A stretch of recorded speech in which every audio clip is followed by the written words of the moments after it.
Hello दोस्तों, स्वागत है आप सभी का हमारे यूट्यूब चैनल पर। दोस्तों, आज हमारे पास रिपेयर होने के लिए उषा इंडक्शन आया है। मॉडल नंबर है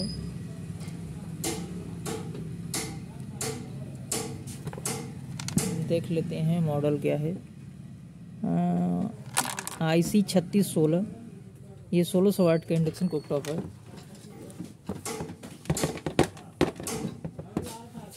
दोस्तों, ये जब मेरे पास रिपेयर होने के लिए आया था तो हमारे टेक्नीशियन भाई इसे लेकर आए थे। तो उनका कहना था कि इसमें मिल्क मोड की प्रॉब्लम है।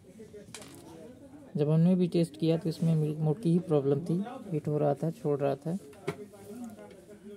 उन्होंने 99% इसे रिपेयर करके तब ये हमारे पास आया था।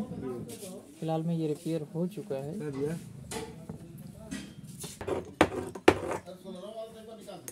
अब फाइनली इसको मैं रिपेयर तो कर चुका हूँ। एक बार आपको टेस्ट करके दिखा देता हूँ। जैसे मैं सीरीज में इसको सप्लाई दिया हूँ और ये देखिए पॉट को सेंस कर रहा है। सीरीज बल्ब की को दिखा देते हैं। ये देखिए हमारा सीरीज बल्ब ग्लो हो रहा है। उसके बाद इससे हम डायरेक्ट सप्लाई देकर देखते हैं।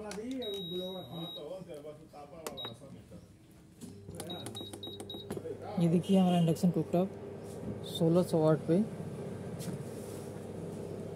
हीटिंग कर रहा है और एम्पियर भी देख लेते हैं। 3.7 एम्पियर। ये स्टेबल है। ये ओके हो चुका है दोस्तों। एक्चुअली इसमें फॉल्ट जो था वो काफ़ी क्रिटिकल था और इसी फॉल्ट को डिस्कस करने के लिए मैं ये वीडियो बना रहा था। अभी तक यूट्यूब पर इससे रिलेटेड फॉल्ट किसी ने अपलोड नहीं किया था। हमने सोचा इस पर थोड़ा सा डिटेल्स वीडियो डाल दिया जाए। चलिए हम एक बार कैबिनेट को ओपन करके फॉल्ट से आपको रूबरू कराते हैं कि हमारा फॉल्ट कहाँ से होता है।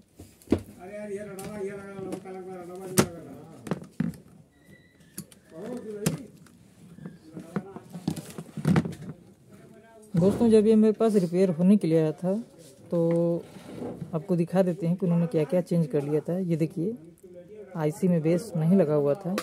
उन्होंने न्यू IC माउंट करके भी इसे टेस्ट कर लिया है।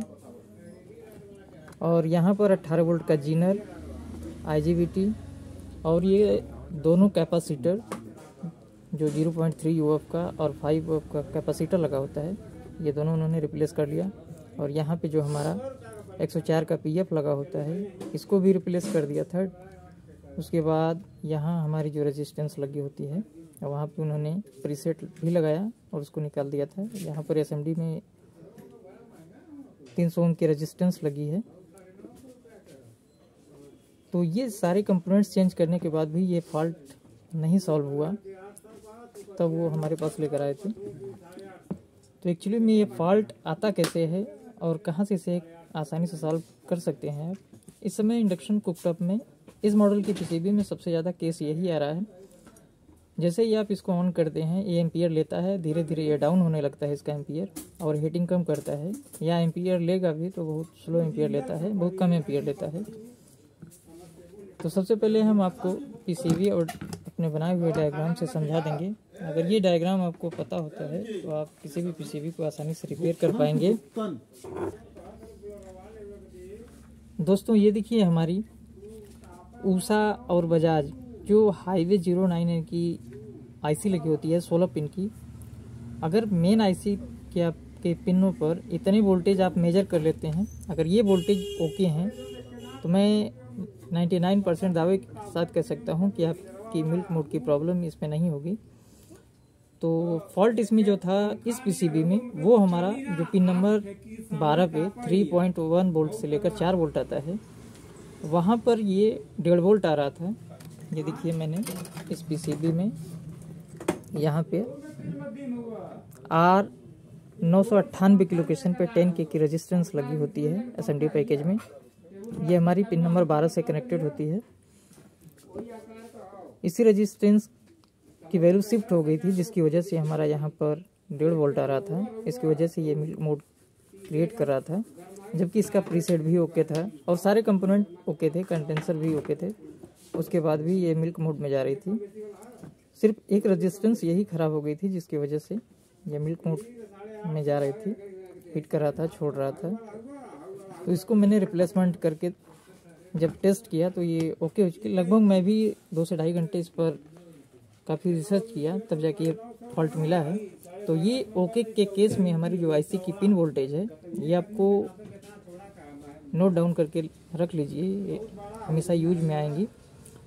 आईसी के पिन नंबर 8 पे आपको 4.36 वोल्ट और 9 नंबर पिन पर 1.8 वोल्ट और 10 नंबर पर 5 वोल्ट, जो हमारा 78L05 से आता है बीसीसी वोल्टेज, वो होता है। 11 नंबर पे 0.98 वोल्ट और 12 पे 3.124 वोल्ट मिलता है। और लास्ट में जो 16 नंबर पिन होती है, वहाँ पर हमारा 1.5 वोल्ट होता है। अगर ये वोल्टेज आपको मेन कंट्रोल आईसी पे मिल रहे हैं तो आपकी पीसीबी बिल्कुल ओके काम करेगी। और ये डायग्राम आप चाहें तो स्क्रीनशॉट लेकर रख सकते हैं, क्योंकि आपके इस समय जो ज़्यादातर क्रिएटिव प्रॉब्लम आ रही हैं वो हमारा रेजिस्टेंस या जो प्रीसेट होता है उससे कम फॉल्ट आ रहे हैं। इन्हीं रेजिस्टेंसों की वजह से ज़्यादातर प्रॉब्लम क्रिएट हो रही है। तो यहाँ पर हम आपको दिखाते हैं कि यहाँ पे जो हमारी रेजिस्टेंस लगी हुई हैं, डिवाइडर बना के जो हमारा न्यूट्रल और फेस से 4007 का ब्रिज बन के आता है।